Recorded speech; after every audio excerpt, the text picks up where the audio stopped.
Welcome to the Sharpe Show, guys. I'm so happy that you have joined me this evening. It is 7 p.m.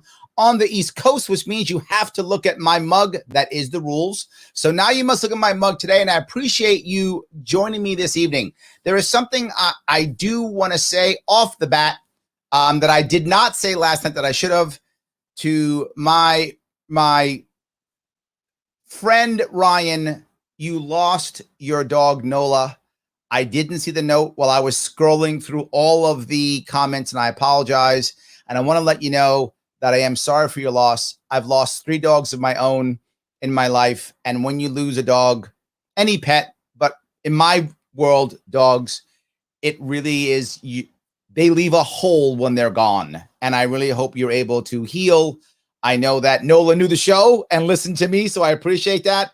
So I hope sometimes when you are looking at Nola, or even talking about her, that in the real near future, you'll have a whole lot more thoughts of joy than loss. That is my hope. So no more of the sad stuff. Ryan, I love you, brother. I hope you're watching. I got to change totally. I am very lucky today, guys, like super lucky.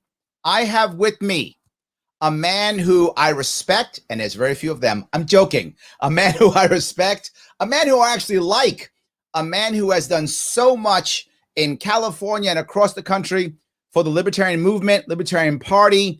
He is a former mayor and now a county supervisor of a county of over 2.5 million people. Yes, this is a heavy hitter that we have. And he is running for governor of the great state of California, the man himself, Jeff Hewitt. How are you, sir? Hey, I'm doing great. And thank you so much for that kind introduction, Larry. Absolutely. I'm happy that you're here, and I want to touch a spot that is controversial off the bat, and that is vaccines in your area.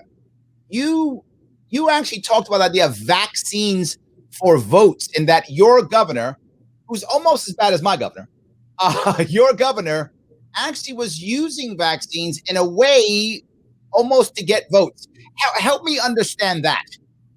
Well, okay, so the vaccine thing out here, it's basically, we are still basically having rules where if you work in a workplace and you can't show that you've been fully vaccinated, you still have to wear a mask, even though that mask is supposed to protect other people from you having it. And everybody else has been vaccinated. So vaccines are like a mania out here. And for some reason, he doesn't feel good until he has vaccinated every man, woman, and child from probably down to 0, a born baby. I mean, this is vaccine mania. So what they've done the same thing as what they tried to do with voter registration. You know, they not only motor voter, but they had, at one time, they're talking about doing a lottery. And I listened to our current senator now, Alex Padilla, when he was the Secretary of State. He wanted to do something where you could win up to $25,000 if you just voted.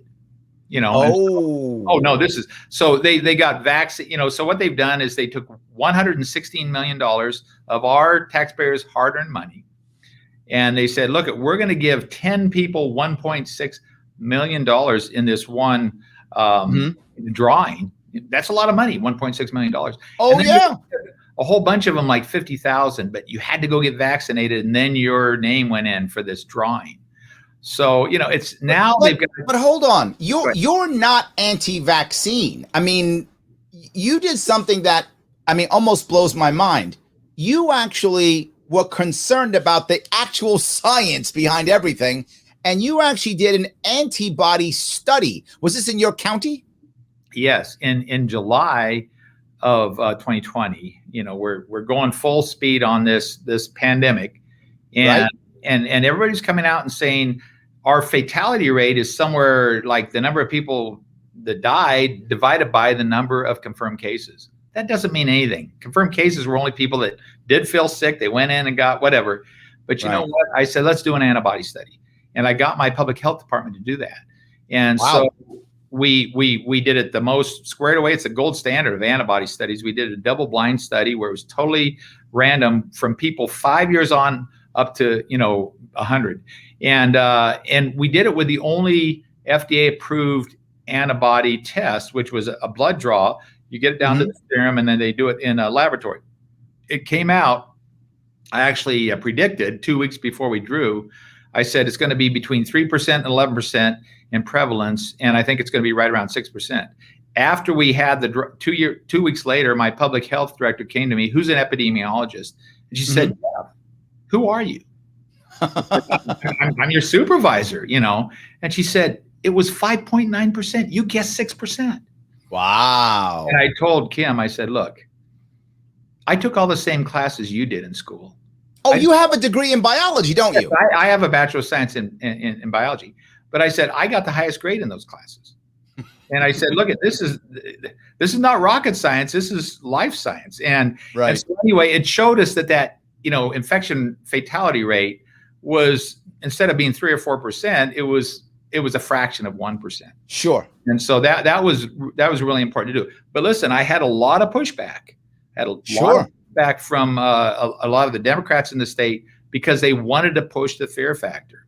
And as long as they made this seem more like Ebola and less like a serious disease, but closer to what the seasonal flu was. I mean, don't get me wrong, it's a serious disease. Right. Sure. But we still want to have the facts. And I believe the taxpayers and our citizens should know the truth. They can handle the truth. Unlike, it's funny what you've said. You've said that if I remember right, please correct me if I'm wrong. You said that you were concerned about COVID, but you realized that it really affected the elderly far more than the youth. And if I remember right, you actually said the youth, the younger ones, are actually safer from COVID than the flu. Did I get you right on that or no? Yeah, the serious illnesses amongst people under 18 are so rare. This is what we saw. In fact, in Riverside County, 73% of all the fatalities have been in people over 65. The percentage of the population that's over 65 is only 16%. So it's totally heavily. And then those that were under 65 usually were those that had, underlying conditions or whatever. Sure. Obesity or, diabetes, heart disease, whatever. So look, again, I don't want to say that this is not a serious disease. It is a serious disease. Of course. You did an antibody study. Clearly, you thought it was a serious disease. Oh, yeah. Yes. And my ultimate compliment was from Dr. Jay Bhattacharya, who some of your listeners might know who that is. He's the world-renowned epidemiologist that teaches at the Stanford Medical School, and he was one of the co-authors of the Great Barrington Declaration. Oh, right. Yes. And he said, Jeff, he goes, how did you get your county to do that study? Because I couldn't get Santa Clara to do it up here. And I said, Jay, I'm a supervisor. There we go. Yes. You work in and again, listen, he's a bright guy. He has a PhD in economics too. So, nice. That's the whole picture. Yeah. Got it. So let me grab a couple of comments if I could. Are you okay with some comments? Sure. Mickey loves you. He says, Hewitt for California, make Cali gold again. I like that. I love that. So he's behind you. So that's great. So Daniel Hayes says, I didn't even know he did an antibody study. And that's what I was saying should be done. Well, there we go. I love that. Jimmy says, Larry, thanks for having him on. I think that's heard of this candidate yet. We need to get him in our circle of podcasters. Yes, and for those of you who are interested in what Jeff is doing, you see it on the bottom. Head over to Hewitt4ca.com. If you're in California and you're not supporting him, I don't know you have a problem. Like, you need to be supporting him for sure if you're in California. If you got the cash, donation's wonderful. If you don't, he needs volunteers too. So you can help him with volunteers or cash, whatever works best for you. If you're not in California, he could still use your cash, right? And of course, he could always use volunteers on his social media and such. So yes, I know Jeff well, and I think it's a great idea. Yes. So Tom says, thank you for that study. We've been literally scaring people to death over this virus. Sometimes I think on purpose. There we go.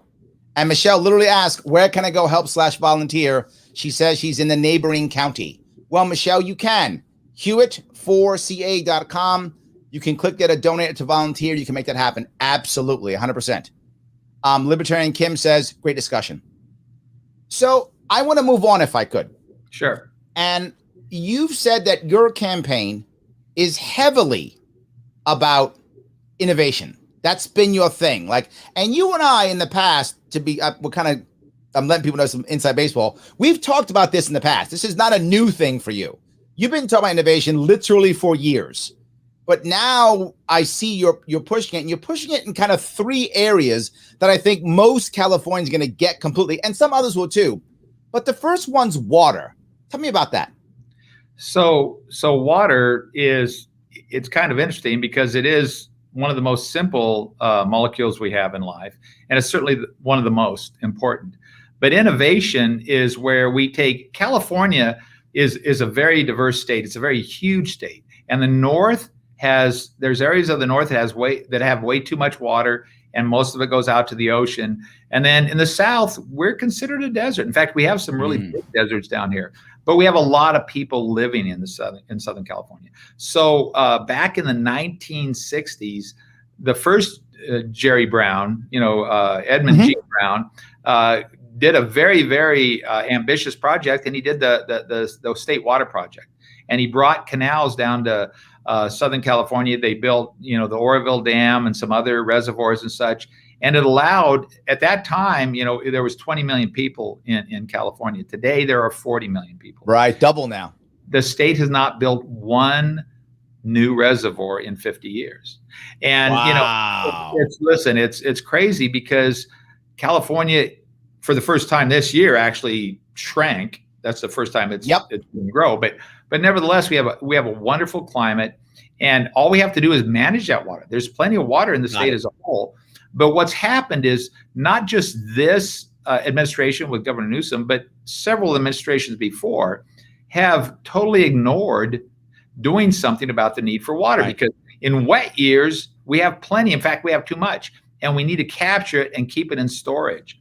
And without the proper storage and the proper conveyance system and keeping that conveyance system up, picture a canal or this conveyance system, or whether they're pipes going through mountains or whatever else. They're like our highways. We need to keep those up because water's more important than even getting down to the store. But at the end of the day, we can do this. In fact, $31 billion is what it would take to do everything. Build the entire state. Oh, we could do the Sites Reservoir. We could do another couple big reservoirs. We could bring up our conveyance system. We could add 10 foot to the Shasta Dam.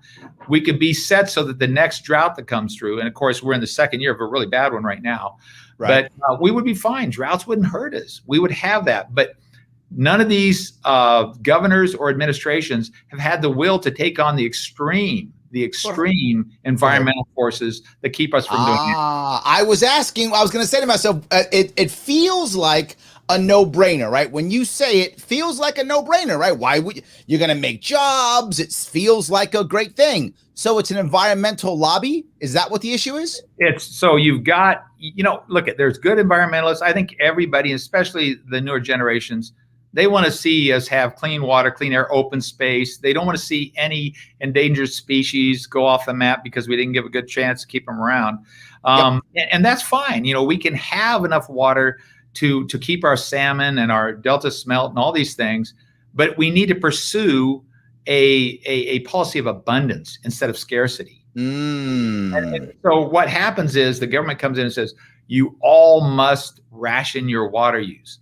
Well, residential use is about 4.3% of the entire thing. And if you cut it back 20%, that's not going to do hardly anything. You guys got a big almond problem there, don't you, in California? Like almonds and tomatoes and all kind of stuff you guys got, right? Well, you got all kind of stuff you grow there. The poor almond gets a lot of hatred. I mean, we sell mostly almonds for the entire world, and they're China. They use it so much in all there, but we have enough for all those agricultural needs. We have enough for the residential needs, and we have enough for the environmental needs. But there's just not the will to sit down and tell these extreme environmental groups, I'm sorry, people are more important to us, because see, all they care about, they don't want any more people coming to California. They'd like to run half of them out. I want to add one thing though. The reason why I use the term 31 billion, it is coincidentally the same size, the same number as what our Employment Development Department, the EDD, actually wasted in fraudulent unemployment benefits over the last year. 31 billion. They went to prisoners, they went to Nigerian princes, all these people all over. I mean, if we would have just cleaned up our unemployment claims, we would have plenty enough money to fix our water. That's how crazy it is. The unemployment claims has been a thing I've been hearing about all up and down New York State, California, all over the place. Absolutely. So you're telling me that there's two pieces of this, if I get it. One is being able to handle the environmental, the far harsher environmentalists, and somehow being able to find that $31 billion in the budget. Those are the two big things. Yeah, and we have that in the budget. Like I say, there's just so much waste, and that was just one example.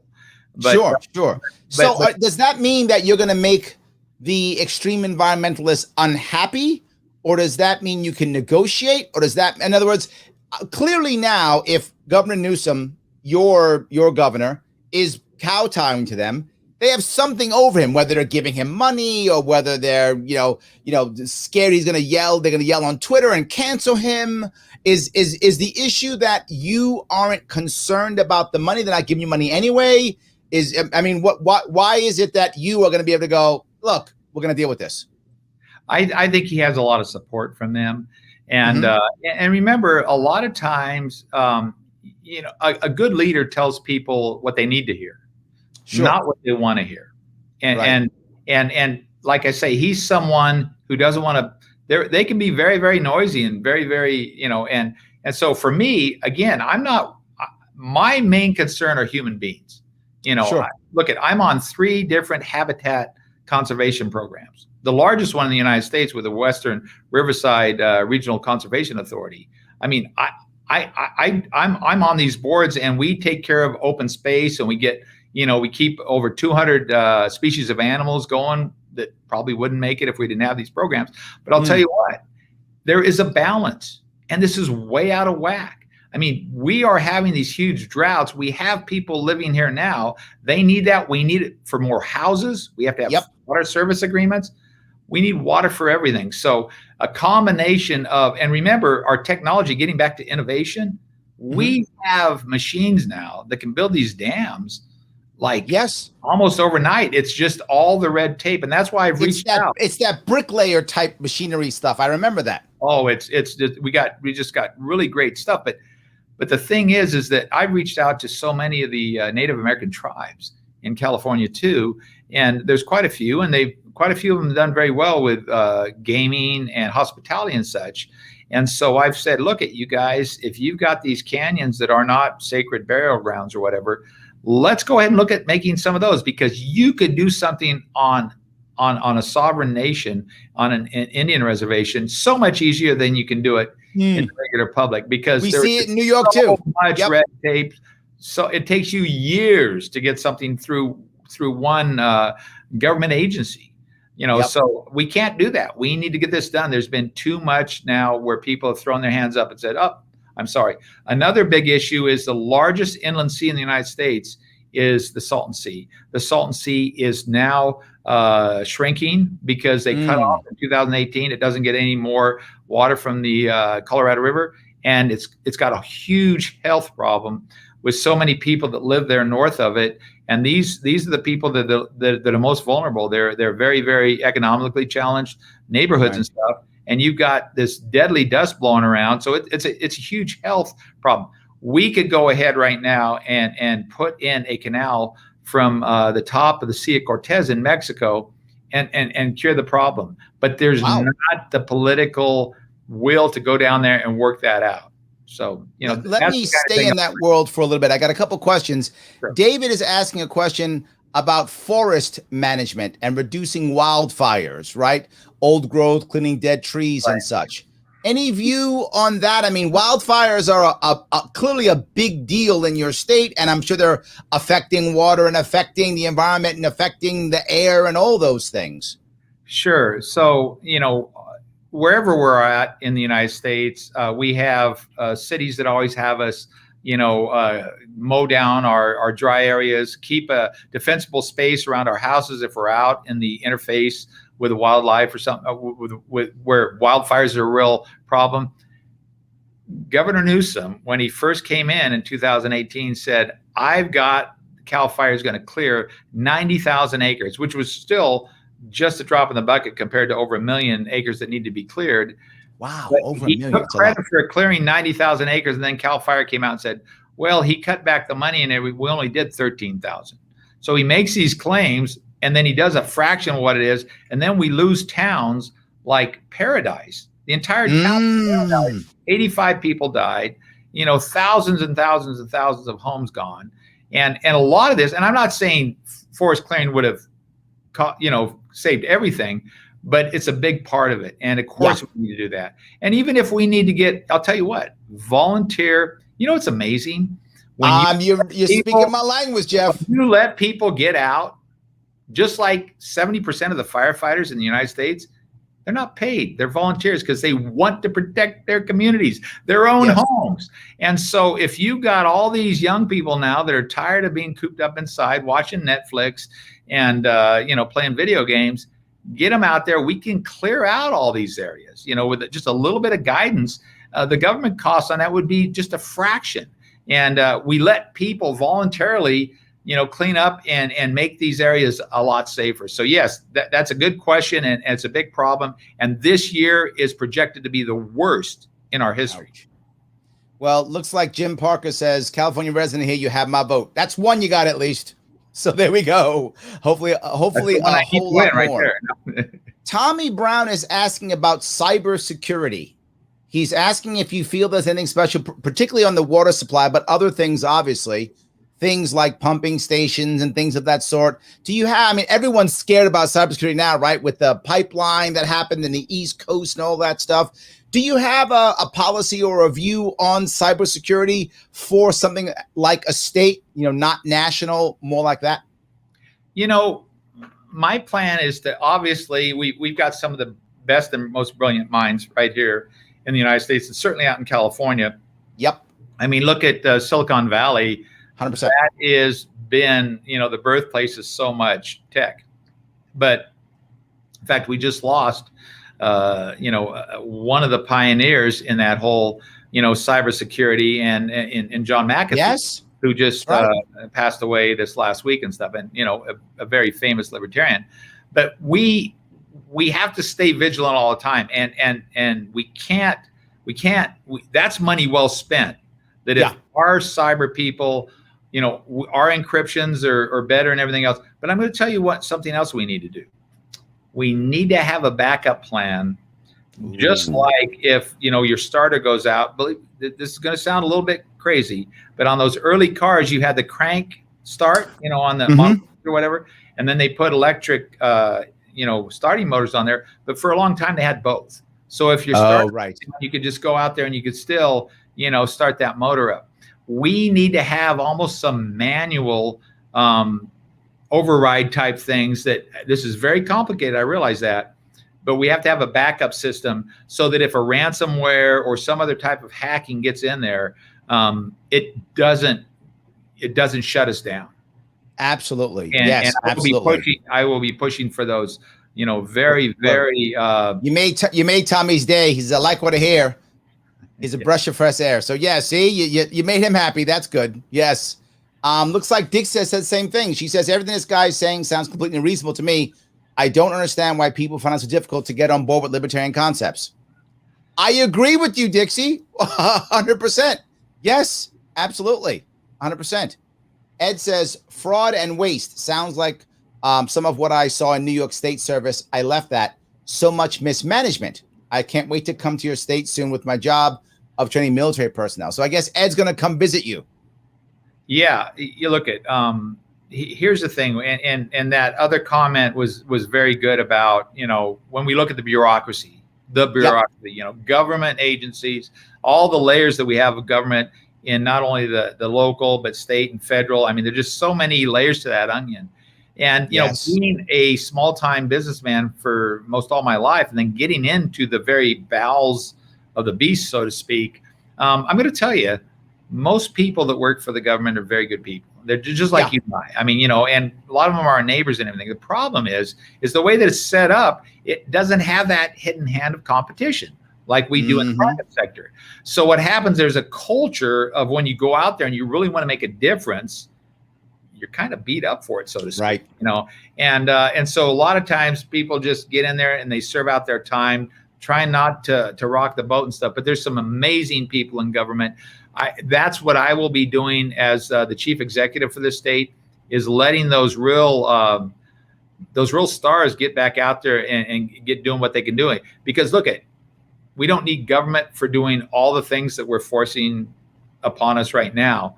But the things that we do ask of it, we want it to be done the most efficiently, and obviously taking the least amount of our hard-earned money to fund it. Absolutely. Now, guys, if you're hearing this and you're liking it, and a lot of you are, I see the comments coming in, then head on over to Hewitt. That's 2 T's. That's the cool way of spelling it. Hewitt4ca.com. And if you think you want to support this man, that's awesome. You can donate right there. If you live in California, I don't know why you wouldn't. You know, go ahead and make that donation. And if you think, look, I don't have enough cash right now, no worries. Some people aren't in a good spot. He still needs volunteers. He needs, you know, people who are going to do sign waves, who are going to knock on doors, who do phone calls, all those cool things. And if you want to get involved in a serious campaign that's coming this year, this is a recall right now this year. You can go help him out. He needs it. If you don't live in California and you got a bunch of cash, throw some his way. If you don't, no worries. He needs volunteers online too. People to make the meme wars are real, guys. He needs meme warriors. He needs them. People to share his content. All those things. Absolutely. So I want to grab, Laura says, Jeff would love to hear about your ideas on homeless, drug addiction, mental health, crime. That's a lot. So I'm going to cut it a little bit if I could, because I know one of the things you talked about, and Laura said, we'll get to the other ones, but one of the things you talk about, things you talk about with innovation was housing, to include the idea of how do we deal with homelessness, also how do we build. That's a big deal for you. So let's touch that. How does that innovation fit in with building and homelessness and such? So right now, California has a huge housing crisis.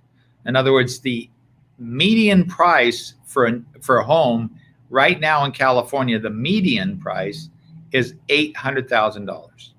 Wow, that's New York City prices. No, it's crazy. Right here in Riverside County, I believe it's up over 500,000 right now, and we're one of the cheaper counties to live in. So in the Bay Area, it's over 1.4 million. Blah blah blah. But we have a shortage. A lot of that is driven by the fact that there's more demand than there is supply. So why are they so expensive to build here? There's a lot of builders that will not even build in California. Yes. They go to in Texas and Arizona and Idaho, and they're just loving it. They're building fine homes. They can make a little bit of money, get out of there. Can't do that in California because, for one thing, in my county alone, it's $85,000 to $100,000 just in developer impact fees that you have to pay up front before you even take one scoop of dirt out to start digging the footing. Wow. This is crazy. So what I will be doing is looking at that process, getting that streamlined, getting our California Environmental Quality Act, or CEQA, streamlined so it doesn't take so darn many years and have so many places where everybody and their mother, including some of those extreme environmental groups, to sue and hold something up. But also innovation and technology comes in with, we've got 3D printed houses now that we can make much, much more efficiently. And look at all the innovations that's come with using these old containers. Oh, yes. I mean, no, there's all kinds of these phenomenal things that we could get there and get at least caught up. Because getting back to homeless and his original question, there is a certain percentage now, we're seeing it more and more, of people that are either living in their car or they just pitch a tent, or some of them are families. They can't even afford to rent an apartment, certainly not buy a house. This is crazy. I want to bring this piece up. Most people think of the homeless person as the older vet who's living on the street and begging for money. That's the image. And that is a part of our homeless population. But there's always a big chunk that's actually working poor. Yeah. And those are the easiest for us in government to take care of. The ones that really, they've got a job or whatever, but they just can't even. So they're really homeless. Those are the ones we want to take care of. We need to take care of first. There's another group, why we're on homeless too, that have mental health issues or drug addiction issues, substance abuse. And look at we in California, especially in Riverside County, it turns out that there's this thing called the 91 reorg. This is getting in the weeds a little bit, but we don't get our fair share of per capita for behavioral health dollars from the state. They favor local counties and they get a lot more per capita. And I guarantee you, we've got just as many crazy people in our county as anybody else, as evidenced by the fact that I won this election. That's a joke. Anyway, but here's what it is. We look at this kind of stuff, and there are a certain amount that we can deal with, and a lot of those need to have treatment. They need to be able to be in a rehab to have any chance at all. And then there's that other group. They just want to be out and camping and don't mess with me. And those, we just need to make sure they're not taking up our city parks and such to Sure. where, we all pay our taxes so our kids can go out, we can enjoy those. So we need to, get down and maybe move them out to some areas where they're not impacting other people, but they still have an ability to live. But look, we're never going to get rid of completely all homelessness. They've always Sure. had homelessness, but these easier groups we need to take care of right away. Got it. I love it. It's great. So I guess you've touched the homeless piece. You've touched how to build more. And my assumption then is you're saying if we're able to get more of the I guess, lower hanging fruit to get them housed, then we can take any resource to deal with those people who are really in trouble. Am I hearing you right? Yeah. And even with those that are in that second group that I was talking about that need a lot of help, more than Yep. just having a place to live and a job. There's plenty of jobs right now. Anybody that says they don't have a job, they don't want a job. They're every business all over California. They're just looking for bodies to come in. They'll pay you. But see, we've had what we call these pallet houses that are these smaller houses. They cost about $9,000 a piece. Someone that's homeless, they get a place, they can lock it up, they can sleep in there safely and stuff. And you'll put about 20 or 25 of those together. And then they set up a, showers and some bathrooms. But you not only have to have that, but you have to have a nonprofit or something come in and actually maintain that and have those services and keep track of people and say, hey, we've got these services. We can get in there and talk to behavioral health, and we can do this with addiction and things like that. Those make a lot more sense in the long run. And you're not spending $700,000 a unit like they do with Garcetti in LA, which is just ridiculous. Absolutely. Well, Lars is happy. He says that's genius. The sovereign nations owning water dams, pure genius. Oh, he likes you. So good that indigenous nations could control the water. I love that. By the way, Lars is in California, so there's a voter for you. I love that. There we go. I love it. Very good. Yes. So let me grab a couple more here. Let's see here. Philip thinks that they're already winning. He says he left and not coming back. Oh, Philip, you got to come back when he wins. When Jeff wins, you got to come back, Philip. Come on now. Don't walk away. That's it. Philip, my wife and I, we went up to see a farmer up in Los Banos a few weeks ago, and talk to him, see what those issues were with the drought, especially. And we drove down the California coast from Monterey all the way down to Ventura County. And I'm going to tell you, I hadn't been there in a while. It is a phenomenally big state that's just so beautiful, and you just realize, wow, it's got the 5th or 6th largest economy in the world. It's a wonderful state. It's a shame that we're letting people ruin it and drive it into abject poverty and making. I feel your pain, Jeff. I feel your pain. Yeah. I feel your pain. Hunter asked, what would you say is the biggest issue that is facing California? Is there one biggest issue? I mean, I think a lot of people are worried, and that could be a kind of loaded question, but do you think there's one biggest issue? There are just so many big issues. So I mentioned obviously water's right up there near the top, and so certainly the housing crisis. And then the one we'll talk about in a minute is right up there, but pensions. Pensions. California, in its public employee pensions, right now, when you add them all up, it's about $1 trillion in unfunded liability. That means taxpayers owe just about $1 trillion for people that have already earned a certain amount of pensions. That's not going down the road. That's they're short on that. So the pension crisis, they call it a tsunami as it goes on. Right now, everybody's taking a little bit of a deep breath because the stock market did so phenomenally well this last year. And I can't believe it. You print up $6 trillion worth of new funny money, you dump it in there, and stocks go up. Who knew? Who knew? You could just, print up extra money. I love it. Dump it in there, and then stocks go up in value. It must have been a genius that came up with that one. But anyway, I love that. This is going to be the key issue going forward. And I'm the only one that has really been working hard in that, certainly in my county. And that's part of the reason why I got some notoriety back in 2017 when I was the mayor of a small city, and I formed my own fire department, kicked Cal Fire and firefighters union out of my city, and we created a fire department with bigger staffing. It was $1 million a year less in a small city, and it has sustainable defined contribution or 401k pensions. So those things are, I think down the long run, I don't want to put my kids and grandkids into bondage. I don't want them to be so drowned under debt, that they'll have nowhere to go, and they'll say, wow, what did grandpa and what did dad do?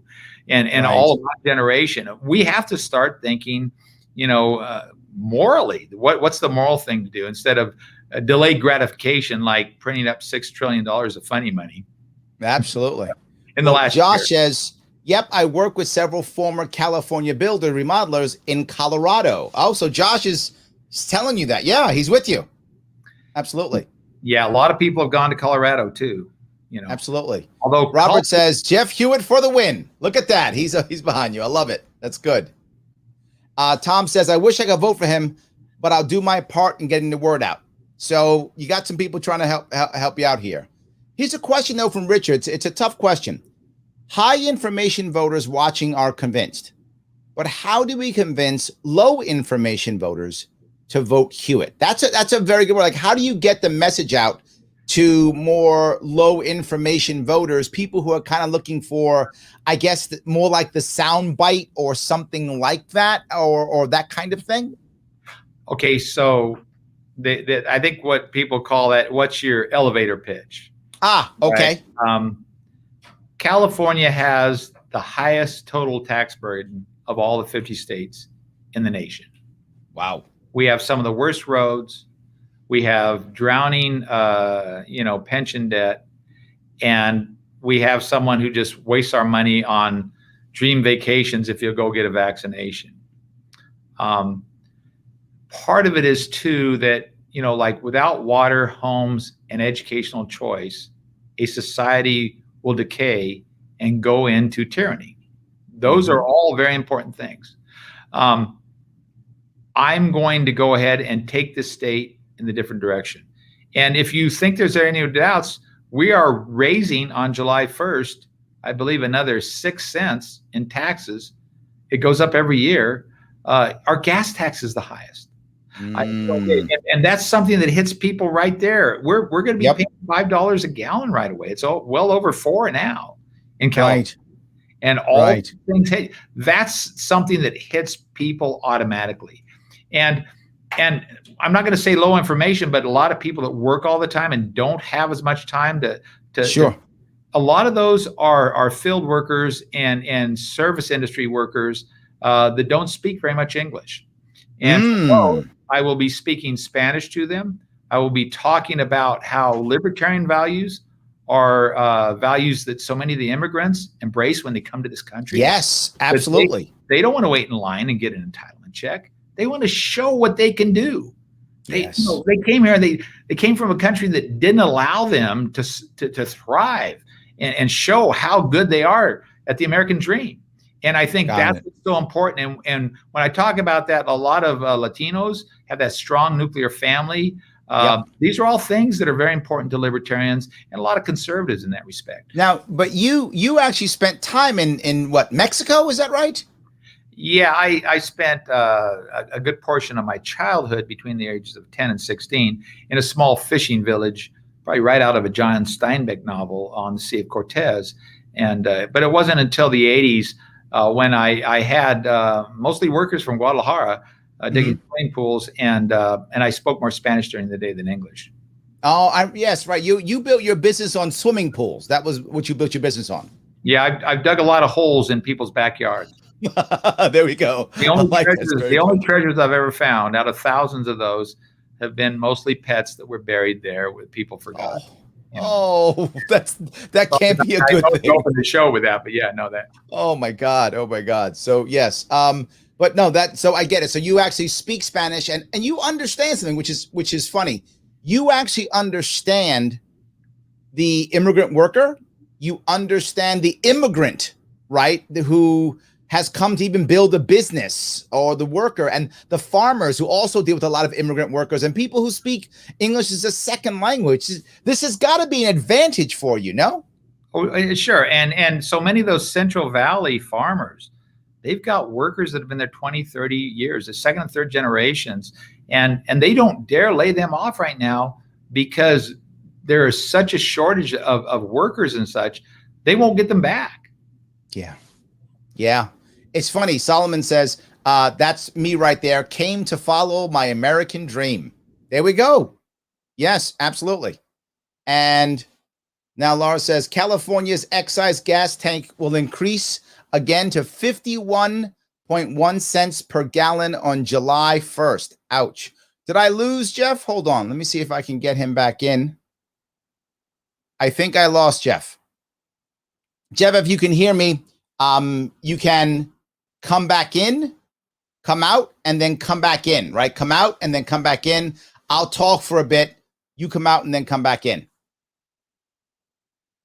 All right. So, yeah, I think that what you're seeing right now with Jeff is someone who can go into a big state like this, but a libertarian who has actually held office, understands how things actually work, and can now go back and forth with real policy. And what often we fail as libertarians is in the policy piece, right? This very often is a problem with policy, right? We understand the rhetoric and we understand the ideology very well, but then how do you find ways of navigating the system that is a system full of bureaucracy and still are able to make sure that you can be libertarian, you can actually make, real change without having to just go, well, get government out of it. Not like that, right? That's what I really want us to be able to do a whole lot better. And I think Jeff is a good example of this, which is why I'm having on the show. You guys know that usually I don't have libertarians on the show. I usually have non-libertarians on the show, but I'm making a big exception for him because I really want you all to see how someone can possibly win. By the way, this is a recall election, which means everyone's going to be voting on him, right? They're all voting to get rid of Gavin Newsom. And if they get rid of him, then whoever gets the most votes is the governor. That was Arnold Schwarzenegger. This worked before. Schwarzenegger was, in theory, he wasn't a nobody, but he wasn't a political guy. He was just a popular actor. And boom, he's governor of California. Well, Jeff's popular, not as much as Schwarzenegger, obviously, but he's actually someone who's known in Southern California, who's made changes, who understands how things work. And there we go. He has an actual chance of actually winning this thing. Let me grab a couple comments if I could. Torrance says, Larry, you're a natural showrunner. Can't wait for your late night show. This isn't my late night show, Torrance. It's kind of early, huh? I'm an old man. For me, this is late, I guess. But yeah, so maybe we will have eventually a late night show. That would be kind of fun. I would enjoy that. We could probably do that one of these days. That would be great. So keep going here. I just got a note, by the way, for you guys. This is brilliant, by the way. Why did all of a sudden Jeff have to leave? Power went out. Yes, the power went out in California. Isn't that what got Jerry Brown thrown out when the brownouts came through? This is a very good sign, guys. This is a super good sign. The fact that the power went out, and that's why he left. Let's hope the power comes back soon. But I love the idea that that's the reason, right? That's the reason why. Chris says, thank you, Jeff, for running and talking about our state's unfunded liabilities. Chris, also Californian. Defined contribution versus defined benefit is the conversation that needs to be had around public sector pensions. Chris, no one's having that. I try to have it here in New York State, and we don't seem to care. We don't seem to care about that. We seem to go, well, pensions are pensions. Who cares, right? So, yeah, you're totally right. The lack of accountability of elected officials who make promises on behalf of taxpayers, knowing they won't be in office when the physical reality sets in. This is a serious problem that we have constantly. You're totally correct. So thank you for that. I appreciate that. Durham, how are you, brother? Justin. Hey, Larry and Jeff, I'm enjoying your conversation. Also, I shared this video link to my Facebook timeline. Guys, thank you. If you could, I would appreciate that. Thank you for bringing that up. If guys, please like, comment, share. This stuff does matter tremendously. It is important for you to do that. And of course, my sponsors. I bring this up all the time. Please follow my sponsors. Head on over to the world's smallest political quiz. The link is right there. And click on that link. Take the world's smallest political quiz. And once you take it, then share it. It makes everybody happy. It makes everybody want to. If you start doing this, then my sponsors are happy and I can keep doing this show and you don't have to support me financially yourself at all. However, if you want to, you can. Every little bit goes to my team to keep building up my team. It is patreon.com/Sharpeway. $10, $25, whatever you can give to move this forward so I can keep doing this. I hope you guys are seeing the value in this. And if you want to see more about Jeff Hewitt, Hewitt4ca.com, you get more information on him. He will be coming back, by the way. So hold tight. I'm going to grab some more comments while I'm here, and then we'll move on to that. Let's see here. Oh, Claudio KC. Thank you. Robert speaks Spanish also. Awesome. I appreciate that. Yes. So if I can keep going here. He says, how do you feel about raising sales taxes as in instead of raising income taxes? Oh, this is from Michelle. This is for somebody else. Sorry, guys. I got in the wrong one. Yes. Let me get past that one here. All right. Jericho says, forgive me if it's been asked already. I'm late to the show. There has been a push to pass a Medicare for all healthcare plan in California. By the way, Jericho, there's one also in New York State. So we're looking for it in New York State too. It is definitely a problem. Absolutely, it's an issue, right? And people are scared. So let me get Jeff back in here, and then he can answer that question himself. Jeff, how are you, sir? Sorry about that. The thing that got Gray Davis was those rolling blackouts. I literally brought that up. Like I say, Governor Newsom's going to have some issues at the end of this summertime, and that's why I think he's going to be ripe for losing that election. Absolutely. Well, I have a tough question from Jericho. People are popping up questions now. I was grabbing a couple of them. She's talking about the Medicare for all healthcare plan that's trying to be pushed right now in California. And I know we have that same thing happening right now in New York. They're trying to find a Medicare for all in New York. Actually, I think the one in New York is going to be single payer, meaning there'll be no insurance companies. Like they're trying to go totally all out, similar to what Vermont did and failed. So, but she mentions a great resource in California healthcare, maybe Dr. Z. He's a huge proponent of value-based health, model direct primary care, and he hates Newsom. So do you have any view on this Medicare for all concept? Yeah, I do. And my take on healthcare, period, is that we do everything just exactly wrong with that. In my healthcare plan, believe it or not, the three things that drive it up so expensive are three of the most difficult forces to fight, and that's the AMA, the APA, and the big healthcare companies. Got it. I won't even get into big pharma right now, but But with my plan, the problem is I did apply to medical school back in 1985, and there were 4,000 applicants for every 100 spots. Wow, is that true? Oh yeah, wow. yeah. Oh yeah. And so the American Medical Association maintains the number of doctors. So no matter, you'll never have enough doctors. So every doctor has plenty of work. They're always going to keep the prices up. And so you bring in more doctors. Let me tell you, I would have made a fine doctor, and there's sure a lot of others would have too. But you should get all these good doctors and then let the wheat separate from the chaff, so to speak.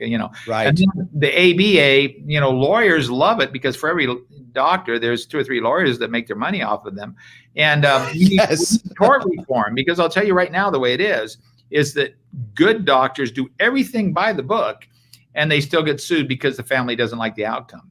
And so a hospital or something will settle. Let's just say, hey, it's too expensive to defend this or whatever. So it makes good doctors become very, very defensive doctors, and that's not necessarily the best for their patients. And then bad doctors, they screw up. They come in, they pay their, and they just keep going somewhere else. Like a bad teacher, they just get sent to another hospital or whatever. So that's a tough one for you to pit tort reform. A lot of people won't touch that. Well, because Congress is made up of 80% lawyers or something. I don't know if it's that high now, but it's probably 95%. What are you kidding me? 80? Yeah. Oh my God. And then when you have everything done under an insurance policy to make money, their actuaries look at the worst case scenario on everything, then add their profit. So you got people going in for a physical. If they just paid for it, be $20 or $25. It's really costing them $100 or $150 by the time you add on all the extra costs. But my program, the fourth part of this is probably the most non-libertarian, and I'm sorry if libertarians hate me for this, but I don't think any American wants to watch somebody die on the steps of a clinic or a hospital. Yep. Because they can't afford life-saving measures. And I would have it set up so most people in the healthcare industry could go down and work at a little clinic or something in the poor part of town or whatever, and for a stipend, one day out of 3 weeks or whatever else like that. And then there would be no elective surgery or anything like that. This would all be, nobody's going to die in our country, not on our watch. But this way, you have most people using the free market, getting my healthcare actual program has the best medical care for the most people for the least amount of money. And so that's win-win-win. Yes. So believe it or not, as governor, I could get a lot of that done. I love that. Rachel says the GOP candidates' bases are eating their own. Jeff isn't only in a pristine spot to win. He's the only one of the candidates other than Gavin who's actually in government. Ooh, I like that. Look at that. I was talking about this recall, right? And the recall I was bringing up is if I get how this works, it's they vote to decide if Gavin Newsom is removed, and then whoever has the most votes becomes governor. Is that how that works? Okay, so yeah, there's 2 questions. It's going to be on one ballot. There's not a primary. There's just a one-time deal. There is 2 questions. The first question goes, do you believe Governor Gavin Newsom should be recalled? And you'll either put a yes or a no.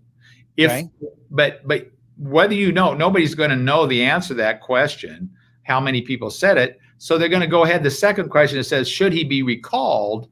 Who would you vote for to replace him? So there's probably going to be at least 100 candidates. Back in 2003, the recall where Arnold Schwarzenegger won, there were like 135 candidates, whatever.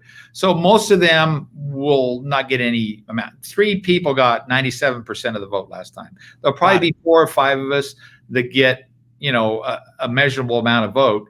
And the thing is that you could win technically with 15 or 20% of the vote. I think it's going to take at least 35%, 32 to 38% will probably win. And then you're governor for a year. Remember, this is only going to fill out the rest of his first term. Mm-hmm. But then once you're in there and what you show that can be done with prudent stewardship of people's money and everything else, then you're going to be in the driver's seat to get another 4 years and see what you can really do.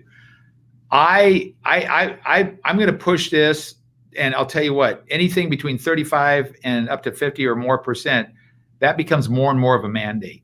And that's what Yes. people say, how could you as a libertarian deal with a legislature that's made up of, super majorities of Democrats in both houses, but also Right. the other ones, about the 1/4, are Republicans. Right. And I'll tell you what, if I can win this and I can win it with a really large amount, that's a mandate. They all know that if they're going to keep their seats, they're going to have to go along with what the people wanted, with getting a libertarian in there to bring this state back together and have it heal after this contentious pandemic. So let me move on to another thing that you talked about, and someone else asked the question too.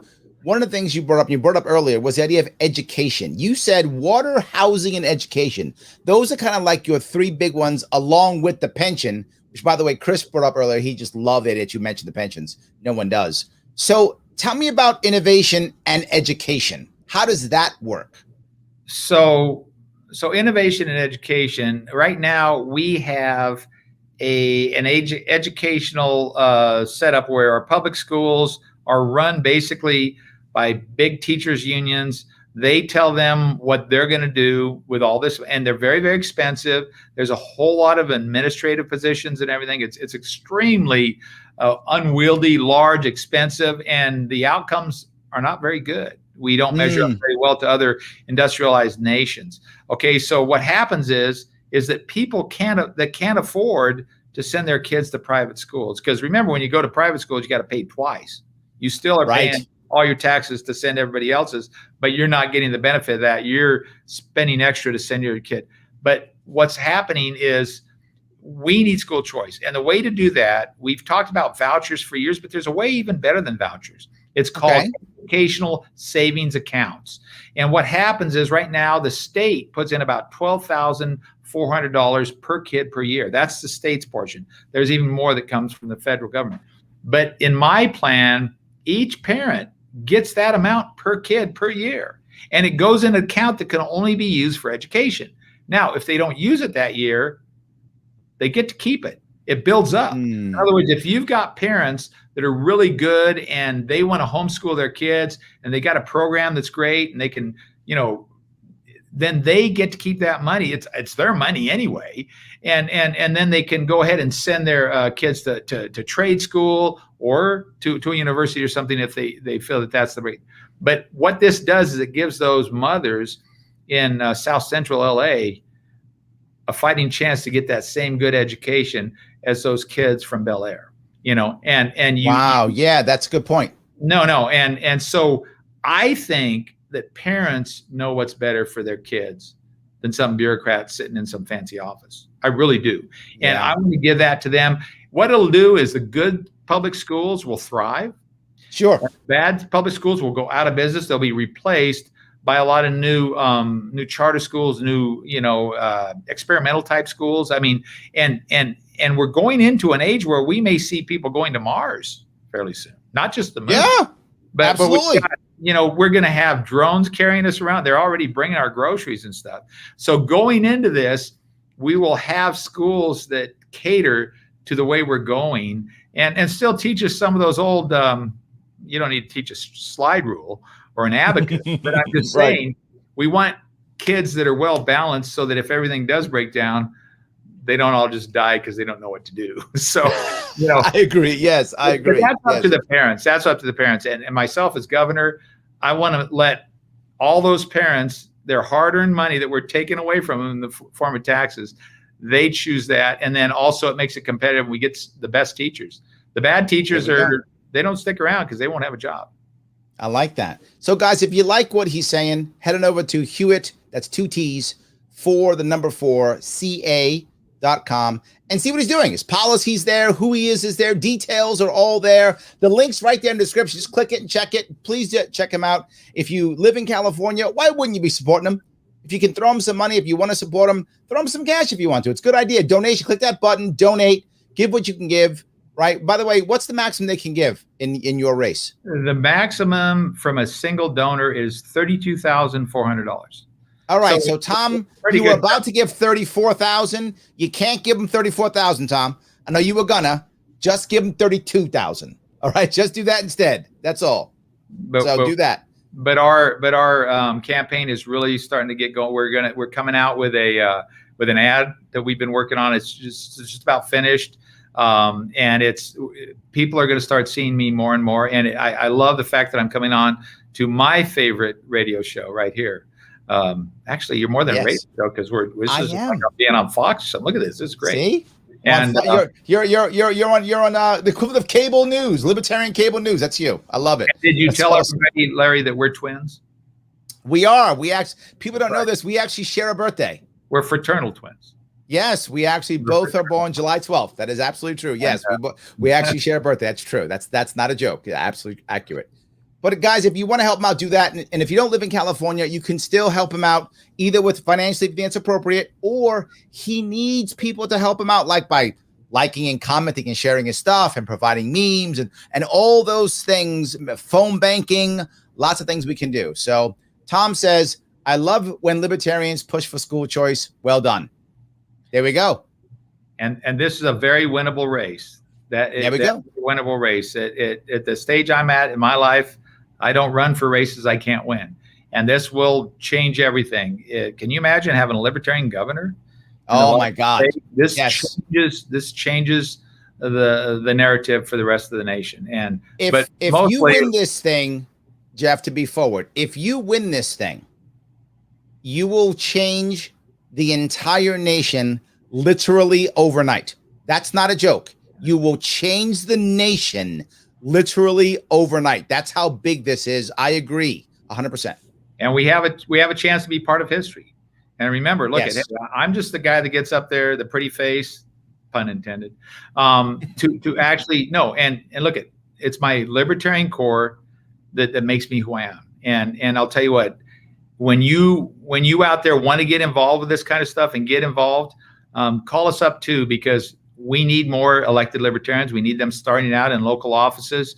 It's amazing what you can change just being part of a special district or a school board or something like that. Absolutely. So let's do this, but let's make this historic. And I've got some, I know on day one, I can get a lot of stuff done. That's absolutely the position that allows us to totally redirect California in a great way for prosperity going forward. Absolutely. Paula says this would be bigger than when Reagan won the governor's office. I agree completely. It would be bigger. Yes. Josh says, got family in Monterey. I'll be sure they hear about you. There we go. I like that. I love that. Yes. Let's see here. Libertarian Kim says, we need more like you two. That's awesome. Richard says, California homeschooling parent here.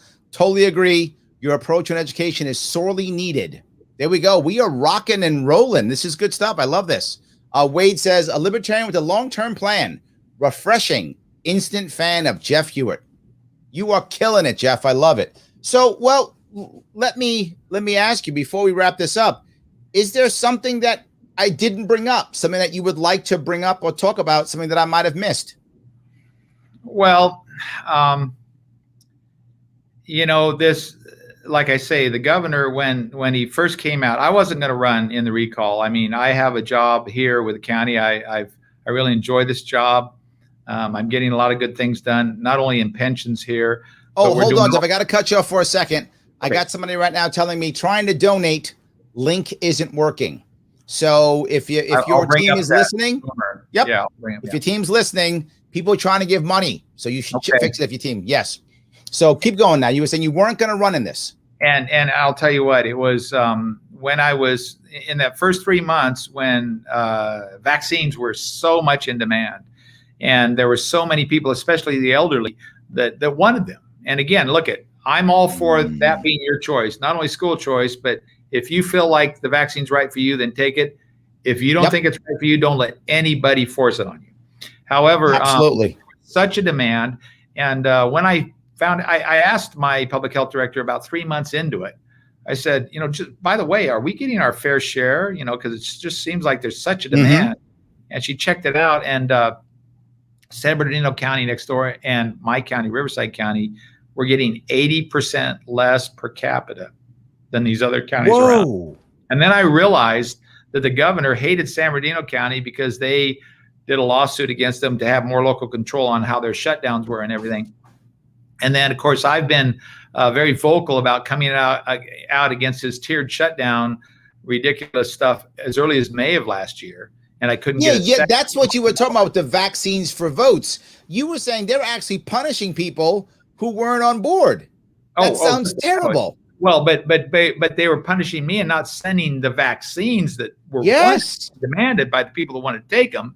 And when I found that out, I told my I told my public health director, I said, no, you got to find out what kind of, and he made up some crazy rule, but we got him at least caught up. But that's when I realized this guy's a criminal. This guy's a criminal. He's playing favorites with people's lives, and that can't go on. So that's when I decided. Well, that was your whole point about you being upset about the way he decided what was non-essential and essential businesses. Yeah. No, look at he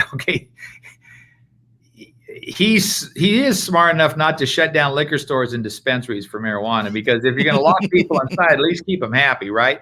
And he got a $3 million. I'm not making this up. He got a $3 million donation from the CEO of Netflix. Now, is that right? Oh no, I'm not making this up. So I think Netflix underpaid him. Can you imagine what they made? People locked in your house and all you can do is watch movies. Oh, it's ridiculous. Yeah, he destroyed so many lives. He destroyed so many lives and livelihoods. The schools probably should have never been shut down. Believe it or not, closing businesses probably didn't stop anybody from dying or not. Most of the spread was at home or at the grocery store, and people took off, and the mask debate, all of that. One side got power and they wielded it, and he got drunk on power. And I'm sorry, we can't go on with that. We can't take him for another year. He's done all kinds of things. Oh, he found out, this is coming out today, that he screwed up. And when he put his name in for this recall, a law that he changed last year to make it so that you could put your political affiliation on if you're getting recalled, he changed that law. It used to be that you couldn't, but he forgot to put it on there. Now he's suing his own Secretary of State that he appointed. Wow. So that he can put it on there just in case the people, hey, I'm a Democrat. This is mostly a Democratic state. It is that crazy. It is that crazy out here. Wow. Well, I just want to make sure I just checked the, my team just checked the donation link. It is working now. So please head on back over there, Hewitt4ca.com. I know, Lindsley, you were talking about donating. Go ahead over there right now. Check it out. It is working. If you guys want to support this, man, please do that. It does matter. It's important. This is a big deal, guys. It is such a big deal. I love what's going on. Jeff, I cannot tell you how happy I am that we're talking. I'm glad you came on so much. I'm so happy that you came on. Someone just said, hold on. Do you have a debate tomorrow? We will be up in Sacramento. It's actually a forum. It's a little bit less, antagonistic than a debate. But I will be there with John Cox, the guy that has the bear that ran against the governor in 2018, and then also Doug Osee. He's a retired congressman that's been out of office for a while, but he's also running this. So there we go. Great. Yeah, people get a chance to see, how like I say, I'm the only one actually in elected office right now of the series. And by the way, my county has over 20,000 employees and nearly a $7 billion annual budget. I'm not going to be, a few more zeros is not doing. The fundamentals of governing are the same. Absolutely. Yes, absolutely. Kelly says this is the biggest election in the country this year. And Chris says, see you in Sacramento. He's going to come by and say hi. All right. Look forward to seeing that. Chris. All right. Guys, everybody, thank you so much for watching tonight. I appreciate it. Please check out Jeff, see what he's doing. Jeff, thank you for coming on. I will be later on this evening, by the way, I will be on Clubhouse later on this evening about 9:30. I will also be back on tomorrow, and I will see you all very soon.